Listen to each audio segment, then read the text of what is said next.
Assalamualaikum warahmatullahi wabarakatuh. Salam sejahtera. Jadi pada kesempatan kali ini kita akan melanjutkan materi kita masih di bab 2 ya, tentang turunan fungsi trigonometri. Nah, yang kita bahas kali ini adalah jenis titik stasioner. Masih tentang submateri aplikasi turunan fungsi trigonometri. Jadi materi ini ada kaitannya dengan materi turunan fungsi aljabar, yaitu aplikasinya, aplikasi turunan fungsi aljabar ya. Nah, jadi kalau kalian ingat materi turunan fungsi aljabar, nah jenis titik stasioner ini yang membedakannya hanya di fungsinya. Yang kita bahas kali ini tentang fungsi trigonometri. Nah, itu seperti apa kayak gitu ya. Nah, jadi pada pertemuan sebelumnya kita sudah mempelajari tentang dalil L'Hopital, lalu persamaan garis singgung, titik stasioner, kemonotonan fungsi, titik belok, dan kecekungan fungsi. Nah, nanti titik stasioner ini kita akan mencari jenisnya ya. Kita akan membedakan titik stasioner itu bisa menggunakan kemonotonan fungsi dan juga bisa menggunakan kecekungan fungsi. Nah, bagaimana caranya itu? Nah, itu yang akan kita bahas pada pertemuan kali ini ya. Oke, kita coba langsung masuk ke materinya. Nah, jenis titik stasioner. Jadi titik stasioner itu sama maksudnya dengan titik balik atau titik puncak atau titik ekstrim ya. Nah, mungkin kalian pernah dengar kata-kata titik puncak. Titik puncak dari fungsi kuadrat. Nah, itu maksudnya adalah titik stasioner ya. Nah, itu jadi kalau nanti di soalnya ditanya tentukan titik puncak dari fungsi berikut. Nah, berarti itu titik stasioner maksudnya. Kalau titik stasioner berarti kalian bisa gunakan cara yang akan kita bahas kali ini ya. Nah, jadi titik stasioner itu karena maksudnya sama dengan titik puncak, berarti ada titik puncak maksimum, ada titik puncak minimum gitu. Atau nantinya titik stasioner maksimum, titik stasioner minimum. Seperti itu ya. Nah, hanya ada dua jenis titik stasioner seperti itu, maksimum dan minimum. Nah, bagaimana caranya membedakan antara titik stasioner maksimum dan titik stasioner minimum? Ada tiga cara yang kita bisa pakai untuk menentukan jenis titik stasioner ini. Yang pertama yaitu, nah ini yang paling mudah adalah hasil fx-nya. Nah, jadi nanti ketika kita sudah mendapatkan titik stasionernya, tinggal kita lihat hasil fx-nya. Lalu bagaimana cara membedakannya? Nah, gini. Jadi misalkan nantinya kalian punya titik stasioner A, FA dan B, FB gitu. Maka nantinya kalau FA berarti hasil dari domain A kita masukkan ke Fx, itu FA ya. Lalu FB berarti domain B kita masukkan ke FB, Fx gitu. Jadi FB.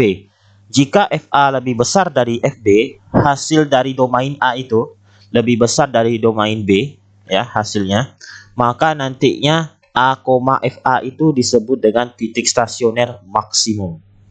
Sedangkan B, FB itu adalah titik stasioner minimum. Atau sebaliknya. Sebaliknya maksudnya kayak apa? Jadi misalkan nih FB-nya nanti lebih besar dari FA. Maka nanti B, FB adalah titik stasioner maksimum. Kalau A, FA berarti titik stasioner minimum gitu. Jadi intinya tinggal lihat hasilnya ya. Nanti mungkin di contohnya lebih jelas ya. Oke, itu cara pertama. Lihat hasil fx-nya gitu. Atau lihat hasil y-nya ya, sama itu maksudnya ya. Oke. Nah, yang kedua menggunakan kemonotonan fungsi. Nah, sekarang apa kaitannya kemonotonan fungsi dengan titik stasioner? Nah, coba kita perhatikan grafik berikut ya. Misalkan saya punya grafik seperti ini, grafik fx-nya. Lalu saya punya domain A. Domain A ini kalau saya masukkan ke fx akan jadi titik stasioner atau titik puncaknya gitu. Nah, sekarang untuk menentukan A, FA ini adalah titik stasioner maksimum atau titik stasioner minimum berdasarkan kemonotonan fungsi, maka nantinya kalian bisa gunakan konsep seperti ini. Jika X kurang dari A ya. Jika X kurang dari A berarti domain yang kurang dari A ya. Domain yang kurang dari A di sini sebelah kiri. F absen X-nya lebih dari 0. Berarti itu artinya untuk domain sebelum A, grafiknya itu naik. Nah, seperti ini. Ya. Sedangkan kalau X-nya itu lebih dari A, berarti di sebelah kanan A ini ya, F absen X-nya itu kurang dari 0, berarti grafiknya turun. Nah, seperti ini. Maka A, FA disebut titik stasioner maksimum. Bisa dipahami ya? Jadi awalnya itu naik, lalu turun. Maka A, FA itu adalah titik stasioner maksimum. Ya. Nah, oke. Yang kedua, nah misalkan saya punya grafik fx-nya seperti ini. Ya, saya masukkan domain A-nya, didapat A, FA itu adalah titik stasioner. Nah, jika X kurang dari A, F absen X-nya kurang dari 0. Jadi, yang kurang dari A berarti sebelah kiri ini, grafiknya itu turun. Gitu, F absen X-nya kurang dari 0. Grafiknya turun. X lebih dari A, berarti sebelah kanan ya, yang ini. Berarti F absen X-nya lebih dari 0, grafiknya naik. Gitu. Maka A, FA disebut titik stasioner minimum. Nah, jadi nantinya penggunaan kemonotonan fungsi ini untuk menentukan jenis titik stasioner, kita tentukan dulu titik stasionernya. Kan kita sudah dapat. Baru nantinya kita uji. Untuk X kurang dari A kita ambil. X kurang dari A itu berapa? Misalkan nanti titik stasionernya adalah 60 derajat. Berarti X kurang dari 60 kita ambil. Misalkan 30 derajat. Nah, seperti itu kita ambil. Lalu 30 derajat itu kita masukkan ke fungsi turunan pertama dari fx-nya, f absen x. Kalau ternyata lebih dari 0, berarti kan grafiknya naik dulu, ya, seperti ini. Setelahnya pasti turun, kayak gitu. Maka nanti titik stasioner itu adalah titik stasioner maksimum. Tapi seandainya kalau f absen x-nya itu kurang dari 0, ya, hasilnya itu kurang dari 0, negatif gitu, berarti kan grafiknya turun. Setelahnya berarti pasti naik kayak gitu. Maka A, FA disebut titik stasioner minimum. Itu ya. Nah, itu penggunaan kemonotonan fungsi untuk menentukan jenis titik stasioner. Nah, oke. Sekarang menggunakan kecekungan fungsi. Nah, kecekungan fungsi masih ingat ya materi sebelumnya? Jadi coba kita perhatikan dulu grafiknya. Nah, jadi grafiknya hampir sama seperti yang tadi ya. Nah, ini fx-nya, lalu A, FA adalah titik stasioner. Jadi untuk menentukan A, FA ini adalah titik stasioner maksimum atau minimum menggunakan kecekungan fungsi itu caranya seperti ini. Jika X sama dengan A, F double absen X-nya kurang dari 0. Maka nanti A, FA disebut titik stasioner maksimum. Jadi ini nantinya kalau kita sudah dapat titik stasionernya, ya, kita turunkan 2 kali sampai dapat turunan kedua dari fx-nya. Ternyata ketika kita masukkan x sama dengan a, f double absen a-nya itu kurang dari 0, berarti negatif hasilnya. Berarti grafik itu atau A, FA itu titik stasioner maksimum, ya. Kenapa? F double absen x kurang dari 0. Berarti kalau kita kaitkan dengan materi kecekungan, berarti ini cekung ke bawah. Kalau cekung ke bawah, berarti A, FA itu adalah titik stasioner maksimum. Ya, kalau cekung ke bawah, titik stasioner maksimum. Nah, sebaliknya, kalau seandainya ini cekung ke atas, ya, A, FA-nya, nah, berarti nantinya A, FA disebut titik stasioner minimum. Ya, kalau cekung ke bawah, F double absen X-nya kurang dari 0. Kalau cekung ke atas, berarti F double absen X-nya lebih dari 0. Gitu ya. Nah, jadi kalau cekung ke bawah, maksimum, cekung ke atas, minimum. Gitu. Nah, itu menggunakan kecekungan fungsi untuk menentukan jenis titik stasioner. Ya. Nanti kita coba ketiga cara ini, tapi nantinya kalian boleh pakai salah satu. Ya. Tergantung soalnya. Ada yang lebih mudah pakai cara pertama, yang melihat hasil fx-nya, ada yang lebih mudah pakai cara kedua atau cara ketiga kayak gitu ya, nanti tergantung soalnya. Oke, nah sekarang kita coba ya, tentukan titik stasioner dan jenisnya dari fx sama dengan 2 sin x ditambah v per 6 ditambah 1. Untuk x-nya itu lebih dari sama dengan negatif v per 6 kurang dari sama dengan 11 v per 6. Berarti ini maksudnya X-nya itu di antara negatif 30 derajat ya sampai 330 derajat ya. Gitu. Kan 180 bagi 6 30. Ini 180 bagi 6 30 kali 11 330. Jadi X-nya itu di antara min 30 derajat sampai 330 derajat. Gitu. Nah, sekarang kita coba tentukan titik stasioner dan jenisnya. Jadi langkah pertamanya udah pasti kita cari dulu titik stasioner, gitu ya. Nah,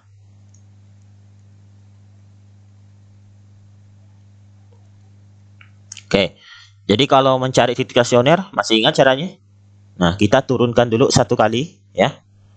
Fx sama dengan 2 sin X ditambah V per 6 ditambah 1. Kita turunkan satu kali, F absen X. Nah, kita peroleh ini duanya tetap ya, duanya tetap. Sin, kalau kita turunkan ini jadi cos. Karena ini X tambah V per 6, berarti ini cos X ditambah V per 6. Ditambah 1. 1 ini tidak ada variabel X-nya. Berarti 1 kalau diturunkan jadi 0. Nah, kita sudah peroleh turunan pertama dari Fx. Setelah itu, karena kita mau cari titik stasioner, maka F absen X-nya itu sama dengan 0. Berarti 2 cos X ditambah V per 6, nah ini sama dengan 0 ya. Nah, kita sederhanakan, kita bagi 2 semuanya ya. Jadi 0 bagi 2 0 ya. Jadi cos X ditambah V per 6 sama dengan 0 bagi 2 jadi 0. Nah, kita selesaikan dengan menggunakan persamaan trigonometri. Jadi cos X ditambah V per 6 sama dengan cos berapa yang 0? Ya, 90 derajat. Jadi kita peroleh X ditambah V per 6 itu sama dengan 90 derajat. Gitu. Ya, sampai di sini jangan jangan disederhanakan dulu, jangan dicari X-nya, tapi kita gunakan persamaan trigonometri. Oke, ini saya tulis dulu seperti ini, X ditambah V per 6 itu 30 ya. Nah, sama dengan 90 derajat. Oke, kita jangan sederhanakan dulu, jangan ditentukan dulu X-nya. Kita cari pakai persamaan trigonometri. Jadi kalau cos, persamaannya itu X1 sama dengan alfa ditambah K kali 360 derajat. Jadi ini X1 karena ini X tambah 30, berarti X1 tambah 30 derajat sama dengan alfanya itu 90 derajat ya. Ditambah K kali 360 derajat. Nah ya. Oke, X1 30 derajatnya kita pindahkan. Dikurang 30 derajat ditambah K kali 360. Oke. Jadi X1 sama dengan 60 derajat ditambah K kali 360. Nah, kalau K-nya 0, berarti X1-nya itu kita peroleh 60 derajat. 60 derajat masih masuk ya. Karena di antara min 30 sampai 330 ya. Oke. Kalau misalkan ini K sama dengan 1, berarti X1 itu sama dengan berarti 1 kali 360 tambah 60 jadi 420 derajat. 420 ini tidak memenuhi. Nah, karena X-nya itu di antara min 30 sampai 330. Oke. Nah, berarti X2-nya kita coba. X2 untuk yang cos negatif alfa ditambah K kali 360. Berarti ini X2 ditambah 30 derajat sama dengan negatif 90 derajat ditambah K kali 360. X2 sama dengan negatif 90 derajat dikurang 30 derajat ditambah K kali 360 derajat. Gitu. Jadi X2 kita peroleh negatif 120 derajat ditambah K kali 360 derajat. Kalau K-nya 0, berarti X2 itu negatif 120 derajat. Oke, kalau K-nya sama dengan 1, berarti X2-nya itu sama dengan 240 derajat. Nah, ini negatif 120 tidak memenuhi ya. Nah, tidak memenuhi. 240 masih memenuhi. Nah, berarti kita sudah peroleh X-nya itu sama dengan 60 derajat dengan 240 derajat gitu ya. Nah, oke. Nah, sekarang karena ini ditanyakan adalah titik, maka kita cari Y-nya ya. Kita cari Y. Nah, untuk X sama dengan 60 derajat. Berarti ini F 60 derajat. Nah, kita masukkan ke sini. Berarti 2 sin X-nya 60 derajat ditambah. Nah, ini V per 6 tadi 30 derajat ya. Tambah 1. Jadi ini 2 sin 90 derajat tambah 1. Nah, berarti 2 dikali sin 90 itu 1 ya. Tambah 1. Jadi 2 kali 1 2 tambah 1 jadi 3. Oke, kita peroleh titik stasioner ya. Itu adalah 60 derajat, 3 gitu. Nah, sekarang kalau untuk X sama dengan berapa? 240. Nah, berarti ini F 240 derajat sama dengan 2 sin X-nya kita ganti 240 ditambah V per 6 itu 30 ditambah 1. Jadi ini 2 sin 270 derajat ditambah 1. Jadi 2 dikali sin 270 itu negatif 1 ya. Nah, ditambah 1. Nah, ini jadi min 2 ditambah 1. Jadi min 1. Oke. Jadi kita peroleh titik stasionernya itu. Nah, titik stasioner itu adalah 240 derajat, min 1. Itu ya. Nah, itu. Nah, sekarang kalau kita pakai cara pertama, yaitu melihat hasil fx-nya. Nah, sekarang coba kalian perhatikan. Kalau X-nya 60, berarti hasil fx-nya itu 3. Kalau 240 derajat, hasil fx-nya itu min 1. Nah, berarti mana yang lebih besar? 3 atau min 1? Nah, 3 ya.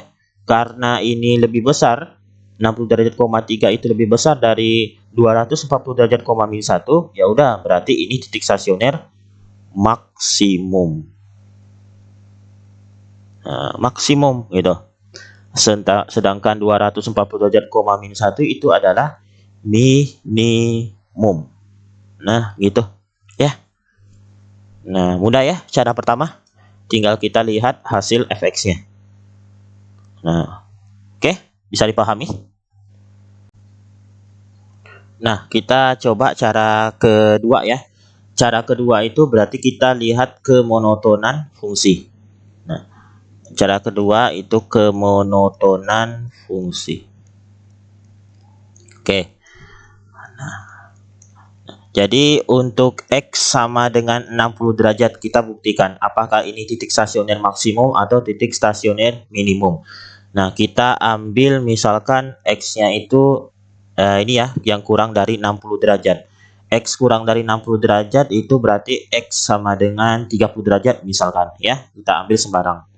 Nah, oke. Jadi kita masukkan ke fungsi f absen X-nya, yaitu 2 cos X ditambah V per 6 gitu. Berarti kalau kita masukkan F absen 30 derajat ini sama dengan 2 cos. Nah, 30 derajat ditambah V per 6 itu 30 derajat ya. Jadi 2 cos 60 derajat. 2 cos 60 derajat berarti 2 dikali setengah ya. Nah, ini 1. 1 itu lebih dari 0. Nah, ternyata F absen X-nya itu lebih dari 0. Berarti fungsinya ini naik gitu. Jadi naik dulu. Setelah itu pasti turun kayak gitu. Nah, kalian bisa coba ya. Misalkan yang lebih dari 60 ya. Misalkan X-nya sama dengan 90 derajat. Maka X lebih dari 90 derajat. Ini contohnya itu sorry ya, ini 60 derajat ya. 60 ya. Kita ambil X-nya sama dengan 90 derajat gitu ya. Nah, kita masukkan F absen X-nya berarti F absen 90 derajat. Berarti 2 cos 90 derajat X-nya ditambah pi per 6 30 gitu. Berarti ini 2 cos 120 derajat. Berarti 2 cos. Nah, ini kita selesaikan dengan cara seperti ini ya. Cos 180 dikurang 60 ya.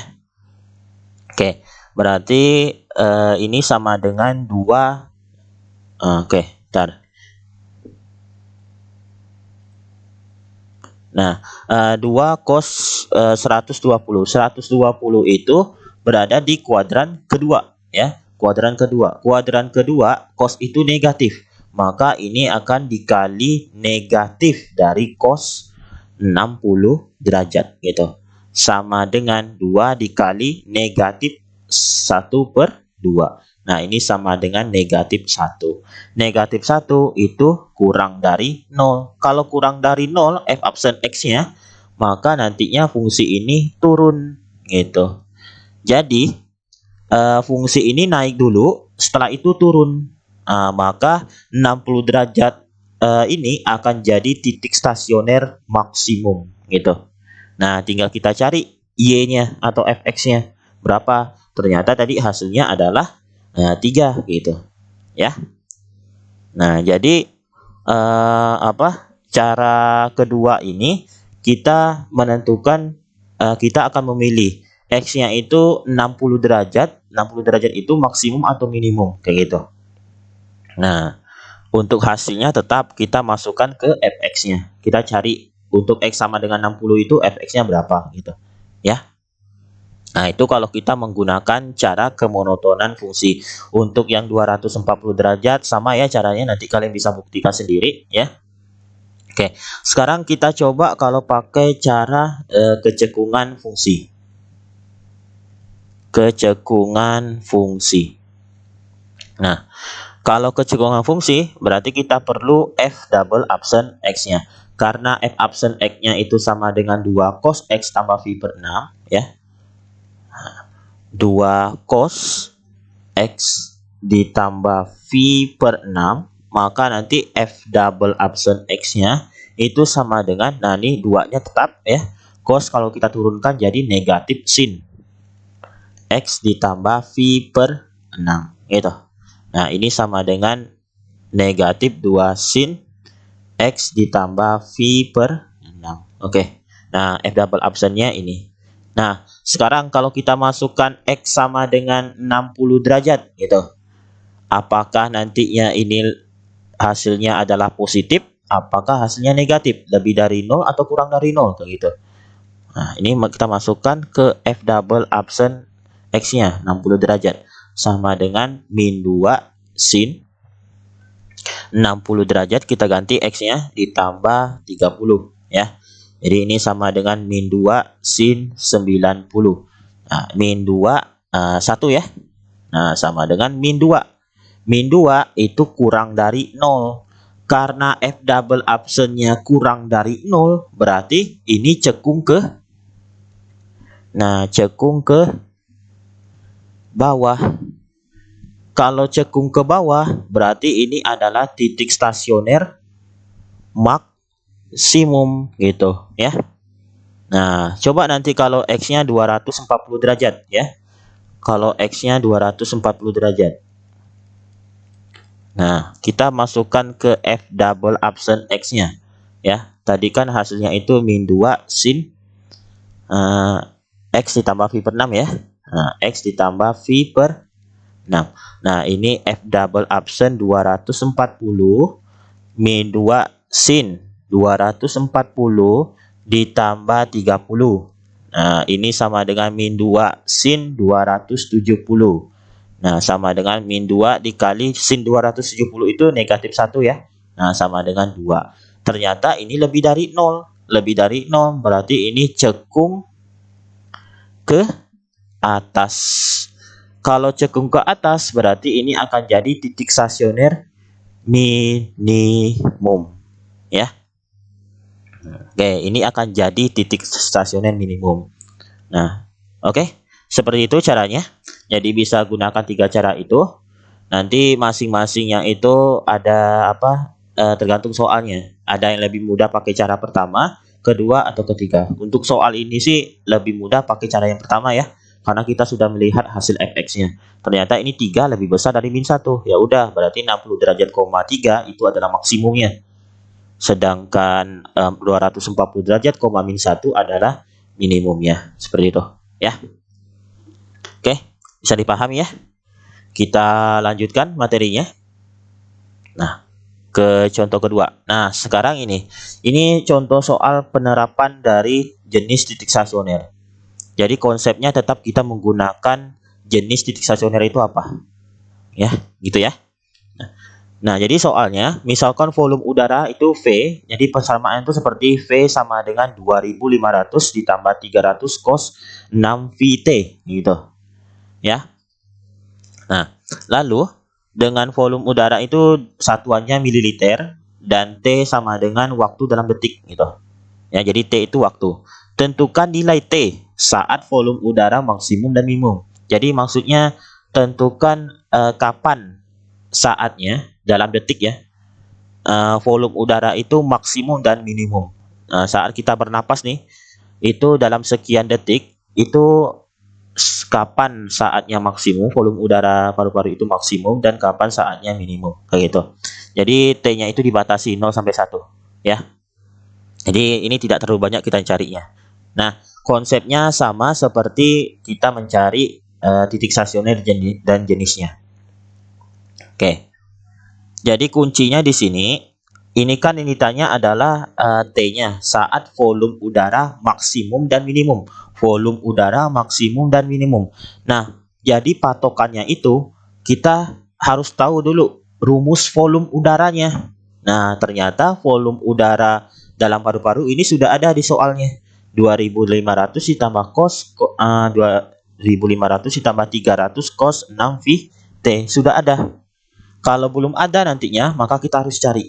Nah, seperti di contoh-contoh berikutnya ya. Oke. Nah, jadi ini V sama dengan 2500 ditambah 300 cos 6 VT gitu. Nah, kita cari titik stasioner dan jenisnya. Jadi F absen. Kalau kita mau cari titik stasioner berarti F absen ya. Turunan pertamanya sama dengan 2500 karena tidak ada. Nah, ini diturunkan terhadap variabel T ya.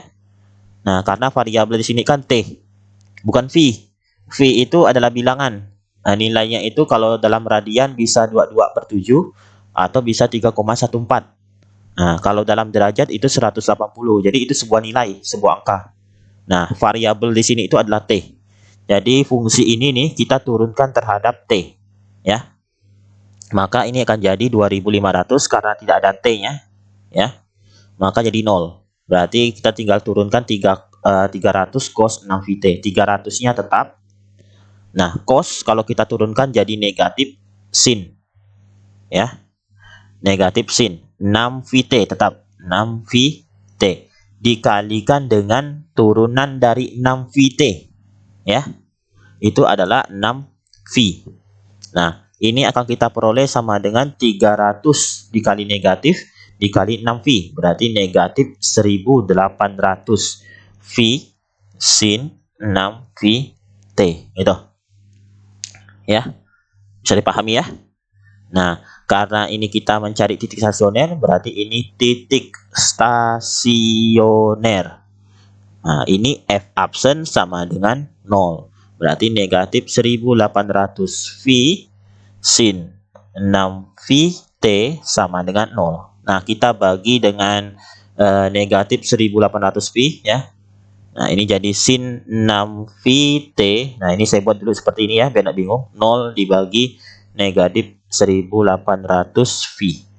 Ya. Jadi ini sin 6VT sama dengan 0 dibagi negatif 1800V, ya 0 gitu. Nah, sin 6VT sama dengan sin berapa yang hasilnya 0? Ya, sin 0 gitu. Nah, sehingga ini kita akan peroleh 6VT itu sama dengan 0. Ya. Nah, kita gunakan persamaan trigonometri untuk sin. Rumusnya X1 sama dengan alfa ditambah K kali 360. Ya. Atau ini saya buat seperti ini ya. Alfa ditambah K dikali 2V. Ya. Biar mudah. Karena ini kan ada 6V nih. Biar tidak terlalu banyak hitungannya. Oke. Berarti ini kita buat 6V T1 sama dengan alfanya adalah 0 ditambah K dikali 2V gitu. Nah, kita bagi 6V semuanya. Nah, jadi ini T1 sama dengan 0 ditambah K kali 2V kita bagi dengan 6V. Oke. T1 kita peroleh 0 dibagi 6V 0 ya. Ditambah K 2V, K dikali 2V dibagi 6V. Jadi ini 2V sama 6V-nya kita coret, tinggal 1/3 ya. Jadi 1/3 K. Atau ini jadinya 1/3 K. Gitu. Nah, sekarang kalau K-nya 0 ya, berarti T1-nya kita peroleh 0. Apakah memenuhi? Nah, tidak ya. Karena T-nya itu di antara 0 sampai 1. Jadi 0-nya tidak masuk. Nah, ini tidak memenuhi. Nah, kalau K-nya sama dengan 1, T1-nya sama dengan 1/3. Memenuhi ya. 1/3 itu di antara 0 sampai 1. Nah, kalau K sama dengan 2, T1-nya sama dengan 2/3. Memenuhi ya. Kalau K sama dengan 3, 3/3 jadinya ya. 3/3 jadi 1 tidak memenuhi ya. Oke. Nah, sekarang X2-nya untuk yang untuk sin. Jadi itu rumusnya kan 180 derajat dikurang alfa ditambah K kali 360. Oke, kita buat seperti ini. Jadi V dikurang alfa ditambah K dikali 2V. Nah, ini X2-nya. Nah, berarti karena ini 6VT, maka ini 6VT2 sama dengan V dikurang 0 ditambah K kali 2V. 6VT2 sama dengan V dikurang 0 V ya, ditambah K dikali 2V. Nah, kita bagi semuanya dengan 6V. V ditambah K kali 2V dibagi dengan 6V. Nah, T2 sama dengan V dibagi 6V. Maka itu 1/6 ya. Ditambah. Nah, ini sama ya, jadi 1/3 K gitu. Oke. Jadi kalau K-nya 0. Nah, T2-nya itu adalah 1/6. Memenuhi ya. Nah, kalau K sama dengan 1, berarti T2-nya itu sama dengan 1/6 ditambah 1/3. Berarti itu kita peroleh 1/6 ditambah 2/6. Jadi 3/6. Jadi 3/6 itu adalah 1/2. Ya.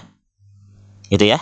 Oke. Kalau K sama dengan 2, berarti T2-nya kita peroleh 1/6 ditambah 2/3. 2/3 kita samakan penyebutnya, berarti jadi 4/6. 4/6 ditambah 1/6 jadi 5/6 gitu, memenuhi. Kalau K-nya 3, nah sudah tidak memenuhi karena ini jadi 1. 1 ditambah 1/6 nantinya lebih dari 1 ya. Nah, tidak memenuhi. Nah, berarti kita peroleh T-nya itu, T-nya adalah 1/6 ya. Kita urutkan dari yang paling kecil ke yang besar ya. 1/6 paling kecil. Lalu yang keduanya adalah 1/3 ya. 1/3 setengah, 2/3, 5/6. Oke. Nah, itu kita urutkan paling kecil. 1/3 setengah, 2/3, 5/6. Oke, seperti itu. Ya. Nah, ini T-nya sudah dapat. Berarti kita cari V-nya ya. V tadi itu kan rumusnya apa? 2500 ditambah 300 cos 6VT ya.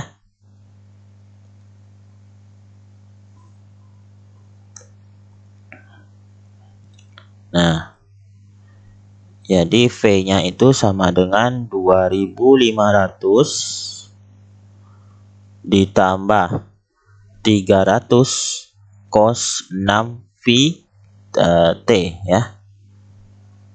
Nah, gitu. Jadi kalau T-nya sama dengan 1/6, maka V sama dengan 2500 ditambah 300 cos 6V dikali 1/6. Jadi 2500 ditambah 300 cos V ya. Jadi 2500 ditambah 300 cos V, cos 180 derajat. Cos 180 derajat itu adalah negatif 1. Nah, negatif 1. Maka ini jadinya negatif 300 ya. Ini jadi 2200 ya. Oke. Nah, sekarang T sama dengan 1/3. V sama dengan 2500 ditambah 300 cos 6V dikali 1/3. Jadi 2500 ditambah 300 cos 2V. Nah, 2500 ditambah 300 dikali 2V itu 360. Jadi cos 360 itu adalah 1. Ya. Nah, jadi 2500 ditambah 300, 2800. Nah, oke. Kalau T-nya sama dengan setengah, maka V sama dengan 2500 ditambah 300 cos 6V dikali setengah. Nah, 2500 ditambah 300 cos 3V. Nah, 2500 ditambah 300 dikali cos 3V ya. 3V itu berarti kan 3 kali 180. Itu adalah cos 540 ya. Cos 540. Nah, jadi carinya itu kita pakai sudut lebih dari satu putaran. Jadi cos, karena ini lebih dari satu putaran ya. Jadi 1 dikali 360 ditambah 180. Betul ya? Jadi cos 540 sehingga ini sama dengan cos 180. Sorry. Cos 180. Cos 180 berapa? Nah, negatif 1 sama kayak tadi ya. Nah, udah. Berarti ini negatif 1 sama dengan 2200 ya. Nah, kalau T sama dengan 2/3, berarti V sama dengan 2500 ditambah 300 cos 6V dikali 2/3. Oke. 2500 ditambah 300 cos. Nah, 6V dibagi 3 jadi 2V, jadi 4V. Oke. 4V ya. Nah, 4V itu berarti 4 dikali 180, jadi cos 720. Cos 720. Nah, itu lebih dari satu putaran juga. Nah, tepatnya itu 2 kali putaran ya. Kan satu putaran 360. 2 kali putaran berarti 720 gitu. Nah, ditambah 0 ya, ini dikali ya. Nah, sama dengan jadi cos 0. Cos 0 berapa? 1 gitu. Nah, ini sama dengan 2500 ditambah 300 dikali 1. Nah, ini 2800. Oke, kalau T sama dengan 5/6. Nah, V sama dengan 2500 ditambah 300 cos 6V dikali 5/6. Oke, kita peroleh ini 2500 ditambah 300 cos 5V. 5V itu berarti berapa? 5 kali 180 ya.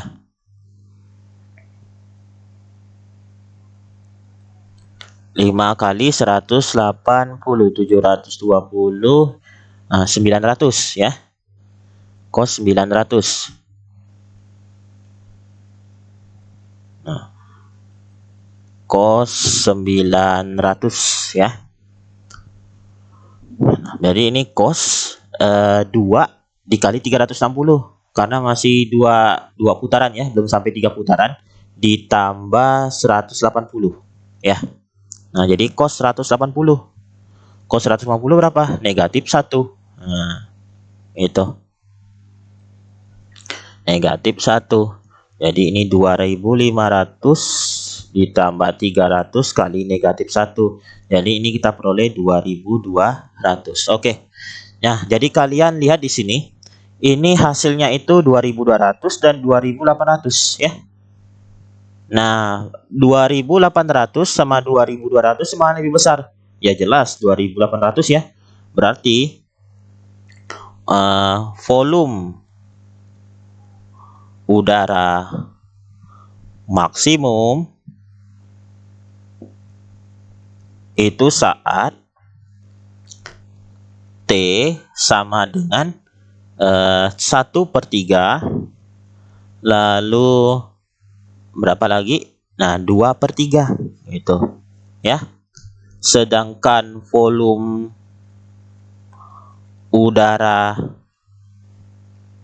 minimum itu saat T sama dengan 1/6, lalu 1/2 dan 5/6 gitu ya. Nah, ini dalam satuan detik ya, 1/3 detik, 2/3 detik gitu maksudnya. Nah, itu penyelesaiannya ya. Jadi kuncinya karena ditanya maksimum dan minimum, maka kita harus tahu dulu fungsinya apa. Kalau sudah tahu fungsinya, nah kita turunkan fungsinya satu kali, lalu kita cari titik stasioner dari fungsi itu ya. Oke, bisa dipahami ya. Nah, sekarang kita ke contoh ketiga. Contoh ketiga ya, tentukan luas maksimum trapesium ini. Nah, oke, saya tanya dulu, rumus luas trapesium apa? Gitu ya. Rumus luas trapesium. Nah, itu luas sama dengan setengah dikali jumlah dua sisi sejajar ya. Dua sisi sejajar itu adalah SR dan PQ. Maka ini SR ditambah PQ dikalikan dengan tingginya. Tingginya apa? Nah, tinggi di gambar ini kan belum ada. Jadi kita misalkan dulu ya. Nah, jadi misalkan saya tarik garis dari S di sini. Saya tarik garis seperti itu. Nah, misalkan ini O. Nah, jadi tingginya itu adalah OS ya. Tinggi udah pasti tegak lurus ya. Udah pasti tegak lurus. Oke. Nah, itu rumusnya. Sekarang bagaimana cara mencarinya? Gitu. Ya. Nah, jadi misalkan saya buat lagi ya satu garis yang sejajar OS yang ditarik dari ini dari R. Nah, seperti ini ya. Misalkan T. Maka nantinya rumus ini kita bisa ubah setengah SR kan sudah ada ya. Jadi 4 ya, 4 cm ditambah PQ. PQ itu ini belum ada ya, belum ada belum tahu panjangnya berapa. SR 4. PQ pasti lebih dari 4 kayak gitu. Kita belum tahu berapa panjangnya. Nah, jadi masalahnya di sini di PQ ini. Tapi PQ nantinya kita bisa buat itu nantinya PQ itu sama dengan PO ditambah OT ditambah TQ gitu. Nah, PO sama TQ ini kita belum tahu, sedangkan OT-nya sudah ada. Ini 4 cm ya. Udah tahu. Nah, sekarang tugas kita cari dulu PO. Nah, ini karena kalian perhatikan ya, segitiga POS. POS. Segitiga POS itu adalah segitiga siku-siku. Ya, siku-siku. Karena ini segitiga siku-siku dan diketahui sebuah sudut di sini, maka nantinya kita bisa gunakan perbandingan trigonometri dalam segitiga siku-siku, yaitu sin demi, kosami, tan, desa. Oke, menurut kalian kalau PO ini pakai apa? Sin, cos, atau tan? Nah, pakai cos ya. Cos. Cos itu rumusnya kosami, samping per miring. Samping sudut 2 theta, sisi apa? Sisi PO. Nah, berarti cos 2 theta itu sama dengan PO dibagi dengan miringnya. Miringnya apa? PS ya, jelas. Karena PS itu berada di depan ini yang menghubungkan dua garis yang saling tegak lurus, yaitu PO sama OS. Nah, jadi PO dibagi PS. Sehingga kita peroleh PO itu sama dengan PS cos 2 theta. Jadi PS-nya berapa? Jadi 4 cos 2 theta gitu. Nah, jadi PO PO sudah dapat, OT sudah dapat, TQ. TQ itu sama ya. Kalau ini 2 theta, ini pasti juga 2 theta. Nah, ini pasti siku-siku juga. Jadi TQ ini nantinya sama dengan PO ya. Sehingga ini kita peroleh 4 cos 2 theta ditambah 4 ditambah 4 cos 2 theta gitu. Ya, akan jadi 4 cos 2 theta ditambah 4 cos 2 theta. Jadi 8 cos 2 theta ditambah 4. Nah, itu sudah dapat. Jadi ini 8 cos 2 theta ditambah 4. Oke. Dikali OS. Nah, OS juga belum ada ukurannya. Nah, OS juga kita bisa gunakan perbandingan trigonometri dalam segitiga siku-siku, yaitu sin. Ya, kenapa sin? Karena sin itu adalah depan bagi miring. Depan sudut 2 theta sisi apa? Sisi OS. Ya, dibagi miringnya PS. Berarti sin 2 theta itu sama dengan OS dibagi dengan PS. Sehingga kita peroleh OS itu sama dengan PS sin 2 theta. Jadi ini 4 sin 2 theta. Berarti ya 4 sin 2 theta ya. Oke. Nah, berarti ini 4 sin 2 theta gitu. Nah, kita kalikan. Jadi setengah dengan 4 ini bisa kita coret ya, tinggal 2 ya. Lalu ini kita jumlahkan 4 tambah 4 8, maka dalam tanda kurungnya itu 8 cos 2 theta ditambah 8 dikali 2 sin 2 theta ya. Betul ya? Nah, oke. Jadi setelah ini kita kalikan silang. 8 cos 2 theta dikali 2 sin 2 theta. Jadi 8 kali 2 16. Cos 2 theta sin 2 theta ditambah 8 kali 2 16 sin 2 theta gitu ya. Nah, ini nantinya supaya lebih mudah kita menurunkannya, sebaiknya sederhanakan dulu ya. Sederhanakan. Jadi nanti L itu sama dengan 16 cos 2 theta sin 2 theta. Ini kita bisa sederhanakan. Jadi saya pecah seperti ini dulu. 8 dikali 2 sin 2 theta cos 2 theta ditambah 16 sin 2 theta. Oke. Nah, ini.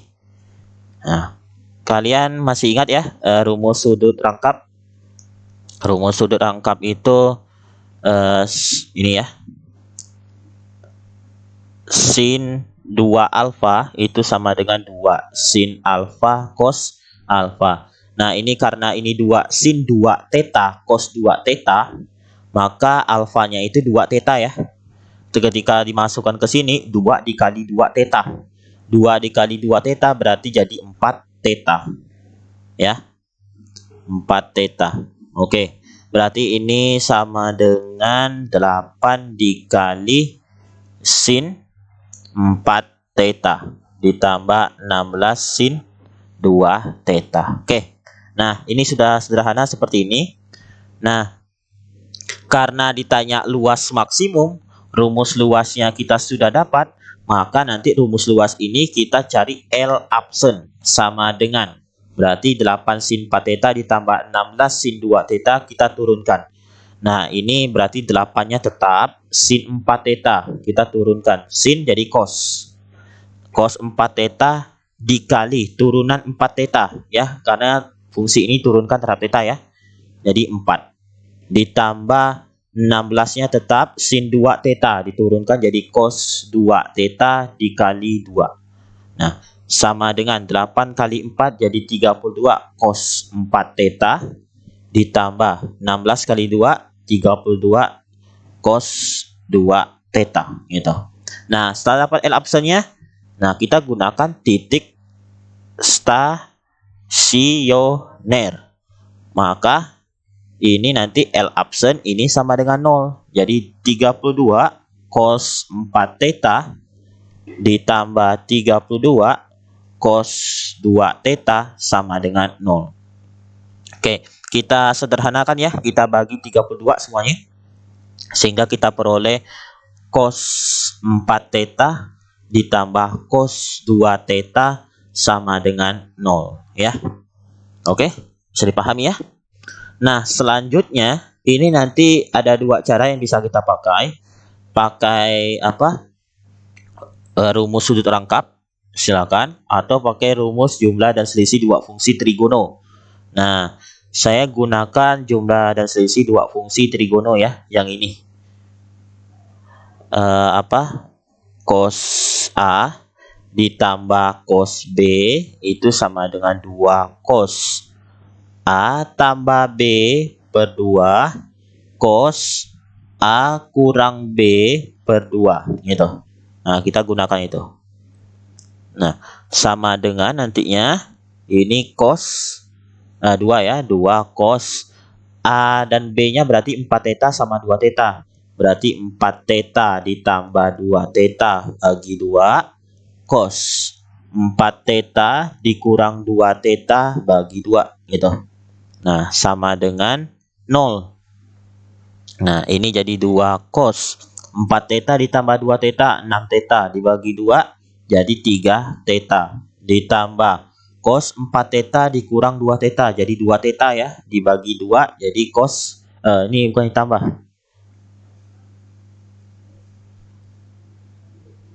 Oke. Jadi cos theta ya.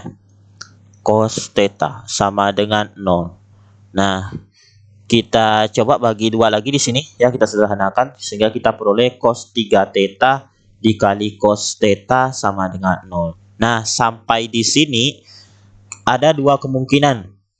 Cos 3 theta sama dengan 0 atau cos theta sama dengan 0 gitu. Ada dua kemungkinan. Ya.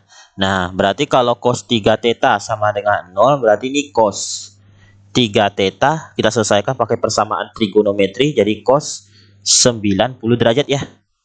Nah, berarti ini 3 theta itu sama dengan 90 derajat. Rumus cos X1-nya sama dengan alfa ditambah K kali 360. Berarti kalau ini 3 theta 1 sama dengan 90 derajat ditambah K kali 360. Kita bagi 3 semuanya. Jadi theta 1 sama dengan 30 derajat ditambah K kali 120. Oke, kalau K-nya 0, berarti theta 1 sama dengan 30 derajat. Oke, apakah memenuhi? Nah, oke. Jadi ini saya jelaskan di sini ya. Ini 2 theta ini kan berada di sudut P. Kalau kita lihat di sini POS ya. POS kalau kita lihat POS itu kan adalah segitiga siku-siku. Siku-siku berarti di sininya udah 90 derajat. Jumlah sudut dalam segitiga itu adalah 180 derajat. Ya, 180 derajat. Karena ini udah 90 derajat, maka sisanya sudut P dan sudut S ini adalah jumlah totalnya itu 90 derajat. Maka nanti 2 theta itu nilainya itu di antara 0 derajat sampai 90 derajat nilainya. Jadi kalau theta berarti nilainya di antara 0 derajat sampai 45 derajat gitu. Ya. 0 derajat sampai 45 derajat. Bisa dipahami ya? Ini POS adalah segitiga siku-siku. Siku-sikunya di O. Udah 90 derajat. Jumlah dalam segitiga itu 180. Nah, berarti sisanya P dan S ini sudutnya itu harus 90 derajat gitu. Jadi 2 theta nilainya itu berkisar di antara 0 derajat sampai 90. Theta berarti di antara 0 derajat sampai 45 derajat, tinggal dibagi 2 gitu ya. Nah, maka 30 derajat ini masih memenuhi. Nah, coba sekarang kalau misalkan K-nya sama dengan 1. Jadi tetanya itu sama dengan 150 derajat. Nah, 150 derajat tidak memenuhi. Ya udah gitu. Nah, sekarang ini cos theta sama dengan 0. Jadi cos theta sama dengan cos 90 derajat. Tetanya sama dengan 90 derajat. Ya udah, ini sudah pasti tidak memenuhi. Nanti kalau kalian cari X1 sama X2-nya, ini pasti tidak memenuhi. Nanti ini X2-nya juga tidak memenuhi ya. Karena nanti kan ini X2-nya itu adalah negatif 90 derajat ya nanti ya. Jadi negatif 30. Nah, dapatnya nanti 90 derajat. Ya udah, berarti tetanya itu kita peroleh adalah 30 derajat. Nah, udah tetanya tunggal. Berarti luas maksimum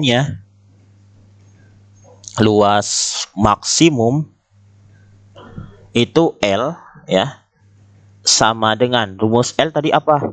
Nah, boleh pakai yang ini yang sudah disederhanakan atau pakai ini juga boleh ya, tidak masalah. Oke, misalkan saya pakai yang ini ya, yang sudah disederhanakan, 8 sin 4 theta ditambah 16 sin 2 theta. 8 sin 4 theta ditambah 16 sin 2 theta sama dengan 8 sin 4 dikali 30 derajat ditambah 16 sin 2 kali 30 derajat. Oke. 8 sin 120 ditambah 16 sin 60. Oke. 8 sin 120 berarti ini sin 180 derajat dikurang 60 ditambah 16 sin 60 itu setengah akar 3. Maka ini 8 sin 120 itu kuadran kedua sin bernilai positif, maka ini sama dengan sin 60 ya. Ditambah 8 akar 3. Nah, ini sama dengan 8 dikali setengah akar 3 ditambah 8 akar 3. Nah, 4 akar 3 ditambah 8 akar 3. Nah, ini akan kita peroleh 12 akar 3. Satuannya cm kuadrat ya. Nah, itu. Jadi luas maksimumnya adalah 12 akar 3 cm kuadrat ya. Oke, bisa dipahami ya. Nah, kita lanjutkan lagi ya contohnya. Contoh keempat. Oke. Nah, contoh keempat, ini ada sebuah pagar yang tingginya itu 1,5 meter. Berada 1 meter jauhnya dari sebuah tembok. Sebuah tangga bertumpu pada tanah menyentuh bagian atas pagar dan bersandar pada tembok. Tentukan panjang minimum tangganya. Nah, berarti di sini kita harus temukan dulu persamaan panjang minimum tangga ya. Oke. Nah, ilustrasinya itu seperti ini ya. Ya. Nah, ini ada sebuah pagar tingginya itu 1,5 meter ya. Tingginya 1,5 meter, lalu berada 1 meter jauhnya dari sebuah tembok. Ya. 1 meter jauhnya dari sebuah tembok. Nah, ada sebuah tangga nih bertumpu pada tanah, menyentuh bagian atas pagar dan bersandar pada tembok. Jadi seperti ini. Nah, oke. Bisa dipahami ya. Jadi ini pagarnya tingginya 1,5, jaraknya dengan tembok, ini tembok itu 1 meter. Lalu ada tangga nih. Tangga ini disandarkan pada ini bagian atas tembok dan bersandar pada ini. Bersandar pada tembok, lalu diletakkan di bagian atas pagar kayak gitu maksudnya, ya. Dan menyentuh bagian tanah ini di sini. Nah, sekarang kita harus temukan panjang minim tangganya itu berapa supaya memenuhi apa yang diketahui dari soal ini, yaitu ya. Nah, ini nantinya kita bisa misalkan dulu ya. Ini misalkan bagian ini nih, itu misalkan A, lalu ini B ya. Lalu yang ini adalah C ya. Lalu ini yang sini D. Nah, ini E gitu. Nah, ini akan jadi sebuah segitiga ya. Segitiga apa? Segitiga siku-siku ya. Pasti siku-siku. Kenapa? Karena ini tembok. Tembok dengan pagar itu pasti dibuatnya tegak lurus dengan tanah. Gitu, ya. Nah, sekarang kita harus temukan ini. Nah, gimana caranya? Oke. Jadi, misalkan dulu ya. Saya misalkan di sini ini alfa sudutnya. Sudut antara sorry. Misalkan dulu ya. Oke. Oke, misalkan alfa di situ. Nah, sekarang bagaimana cara mencarinya? Oke, karena ini segitiga siku-siku, nah berarti kita bisa menggunakan perbandingan trigonometri pada segitiga siku-siku, ya. Perbandingan trigonometri pada segitiga siku. Oke. Nah, jadi di sini kita gunakan apa yang diketahui dan ditanyakan, ya. Nah, yang diketahui di sini kan DE dan DB di sini ya. Nah, berarti ini saya coba dulu kita perhatikan segitiga ADE ya. Segitiga ADE. Segitiga ADE karena ini diketahui panjang DE-nya diketahui, lalu AD sama AE-nya belum tahu, maka ini saya coba pakai tan dulu ya. Saya tidak pakai sin, pakai tan dulu karena kalau pakai sin itu nanti dapatnya AE di sini. Nah, nanti rencananya itu saya mau gabungkan langsung AC langsung ya. Jadi ini saya mau pakai AD dulu. Jadi AD sama DE. Berarti itu saya pakai tan ya. Nah, itu pada segitiga ADE.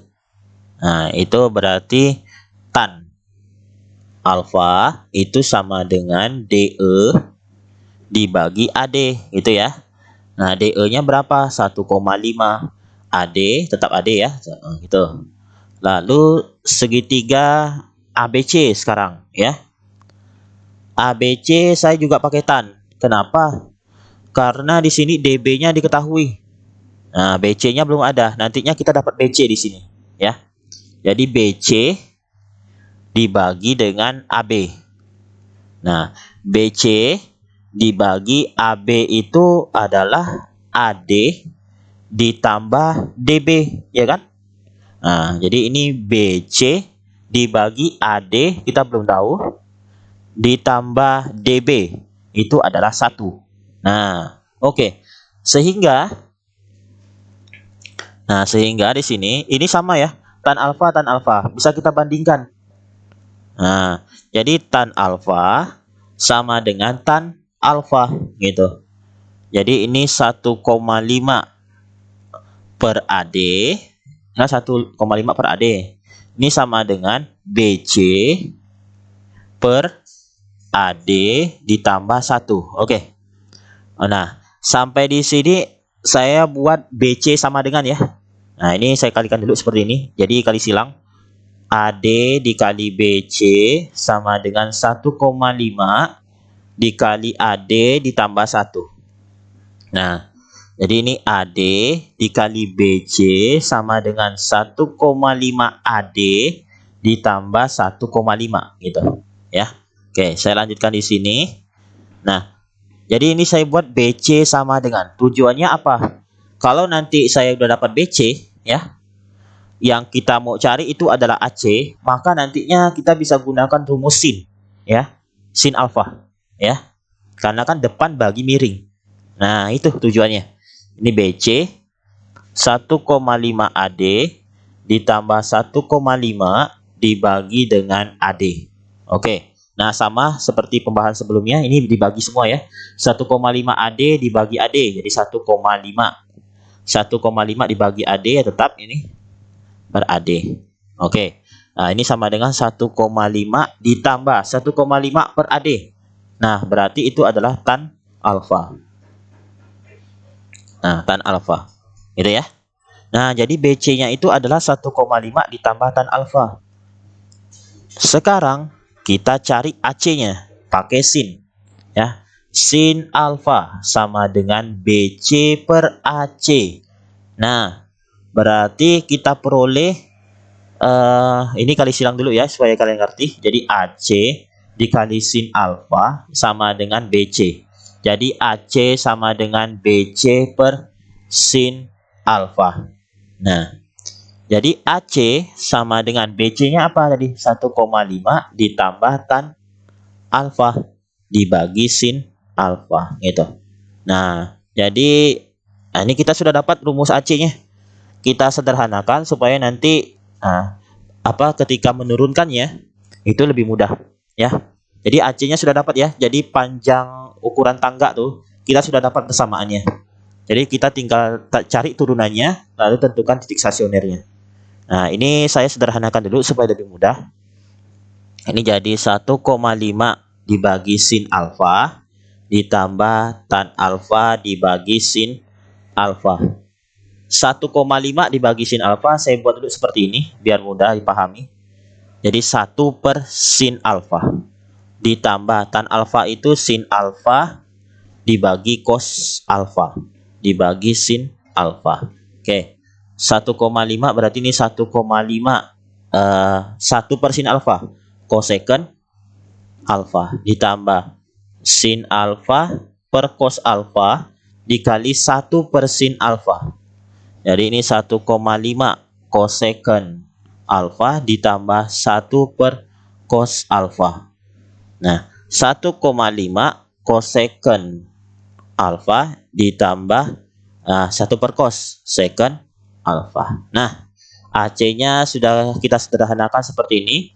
Lalu, nah titik stasioner.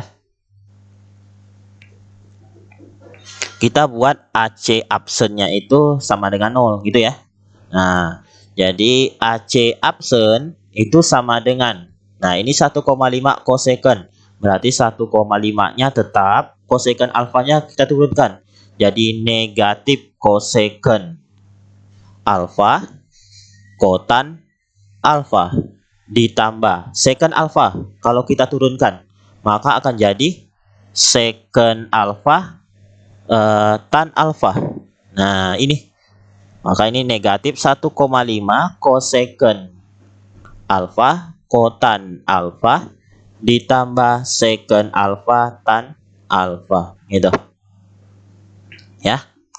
Nah, AC absen sama dengan 0. Berarti negatif 1,5 cosecant alfa kotan alfa sama ditambah secant alfa tan alfa sama dengan 0 ya. Nah, oke, kita pindah ruaskan ini ya. Jadi ini secant alfa tan alfa sama dengan 1,5 cosecant alfa kotan alfa ya. Nah, oke. Coba kita sederhanakan lagi. Secant itu adalah 1 per cos. Kotan itu sin alfa per cos alfa. 1,5 1 per sin alfa. Kotan itu cos alfa dibagi sin alfa. Nah, 1 dikali sin alfa cos alfa dikali cos alfa jadi cos kuadrat alfa. Nah, 1,5 cos alfa per sin kuadrat alfa. Oke, kita kalikan silang. Sin kuadrat alfa kali sin alfa, sin pangkat 3 alfa. Cos kuadrat alfa kali cos alfa, jadi ini 1,5 cos pangkat 3 alfa. Oke. Nah, kita peroleh hasilnya itu sin pangkat 3 alfa dibagi cos pangkat 3 alfa sama dengan 1,5 ya. Jadi ini cos pangkat 3-nya itu saya pindahkan ke sini ya, sehingga jadi pembagi dari sin pangkat 3 alfa ya. Oke. Sin pangkat 3 alfa dibagi cos pangkat 3 alfa itu sama dengan tan pangkat 3 alfa sama dengan 1,5 ya. Nah, jadi ini tan alfa sama dengan akar pangkat 3 dari 1,5. Nah, jadi tan alfanya sudah dapat. Jadi kalau kita perhatikan di sini rumus AC itu sama dengan 1,5 ditambah tan alfa dibagi sin alfa, ya. Nah, sekarang kita harus cari sin alfanya. Gimana caranya? Jadi kita bisa gunakan perbandingan trigonometri pada segitiga siku-siku. Ya. Oke, jadi misalkan saya gambarkan ya sebuah segitiga siku-siku. Nah, ini segitiganya KLM. Nah, siku-sikunya berada di sini, ini alfanya. Jadi tan alfa sama dengan akar pangkat 3 1,5. Tan alfa itu kan tan desa, depan per samping. Depannya apa? Depannya KL, sampingnya LM. Nah, berarti supaya jadi akar pangkat 3 1,5, nah, berarti KL-nya adalah akar pangkat 3 dari 1,5 dibagi 1 gitu. Nah, ini berarti KL-nya di sini ya. Nah, 1,5. Nah, ini pangkat 3. Nah, ini 1. Sehingga kita cari dulu KM-nya. KM kuadrat itu sama dengan KL kuadrat ditambah LM kuadrat. Jadi ini sama dengan KL kuadrat. Akar pangkat 3 dari 1,5 dikuadratkan ditambah 1 kuadrat. Gitu. Nah, akar pangkat 3 dari 1,5 kuadrat, kita gunakan rumus ini. Sifat operasi perkalian pada bentuk akar. Akar A dikali akar B, ya. Jadi ini akarnya sama. Kalau akarnya sama, ya udah berarti ini akar AB. Jadi A dikali B. Sehingga nantinya akar pangkat 3 dari 1,5 dikuadratkan itu akar pangkat 3 1,5 dikali akar pangkat 3 1,5. Nah, kita dapatkan ini 1,5 kali 1,5 yaitu akar pangkat 3 dari 2,25 ditambah 1. Nah, berarti KM itu sama dengan akar dari akar pangkat 3 dari 2,25 ditambah 1. Nah, sin alfa. Sin alfa berarti depan per miring ya. Depan per miring. Depannya berarti KL. Miringnya berarti KM ya. Nah, KL-nya itu adalah akar pangkat 3 1,5. KM-nya itu adalah akar dari akar pangkat 3 dari 2,25 ditambah 1. Nah, ini sin alfanya. Sehingga kita peroleh panjang minimum tangga ya. Jadi panjang minimum tangga. Oke, ini jadi AC sama dengan 1,5 ditambah tan alfa dibagi sin alfa itu sama dengan 1,5 ditambah tan alfanya adalah akar pangkat 3 dari 1,5 dibagi sin alfanya adalah akar pangkat 3 dari 1,5 dibagi akar pangkat 3 dari 2,25 ditambah 1 gitu. Nah, ini sama dengan 1,5 ditambah akar pangkat 3 dari 1,5. Nanti kalian bisa cari di kalkulatornya ya. Cari kalkulatornya 1,5, nanti kalian tekan tombol 1,5 ya. Lalu nanti di kalkulatornya itu ada simbol X pangkat Y, silakan ditekan, atau simbol ini ya, tanda ke atas itu, tanda panah ke atas ditekan. Nanti di layar kalkulatornya itu akan jadi seperti ini, pangkat. Nah, lalu di dalam tanda kurungnya itu kalian ketikkan 1 dibagi 3 gitu ya. 1,5 pangkat 1 dibagi 3 ya. Nah, sehingga kita dapatkan bahwa akar pangkat 3 dari 1,5 itu adalah 1,14. Nah, dibagi, nah ini sama ya. 1,14 dibagi akar pangkat 3 dari 2,25 itu adalah 1,31 ya. Nah, 1,31 ditambah 1 sama dengan 1,5 ditambah 1,14 adalah 2,64 ya. Nah, dibagi 1,14 dibagi akar 2,31. Nah, ini sama dengan 2,64 dibagi 1,14 dibagi akar 2,31, yaitu adalah 1,51 ya. Nah, oke, berarti kita selesaikan dengan operasi pecahan. Berarti ini 2,64 dikali 1,51 ya, dibagi 1,14 sama dengan Nah, ini 3,5 ya. Jadi panjang minimum tangga itu adalah 3,5 meter ya. Nah, seperti itu cara mencari atau menyelesaikan contoh keempat tadi ya. Jadi panjang minimum tangganya itu adalah 3,5 meter. Oke. Nah, sebenarnya masih banyak lagi contoh-contoh soal penerapan aplikasi turunan fungsi trigonometri, khususnya titik stasioner, tapi saya cukupkan dulu sampai di sini ya. Jadi ini materi terakhir kita di semester ganjil ya. Silakan nanti kalian boleh dicari-cari lagi materi-materi di internet, di buku-buku lainnya untuk persiapan kalian menghadapi ujian akhir semester dan ujian nantinya ya. Gitu ya. Oke, cukup sekian. Assalamualaikum warahmatullahi wabarakatuh. Salam sejahtera.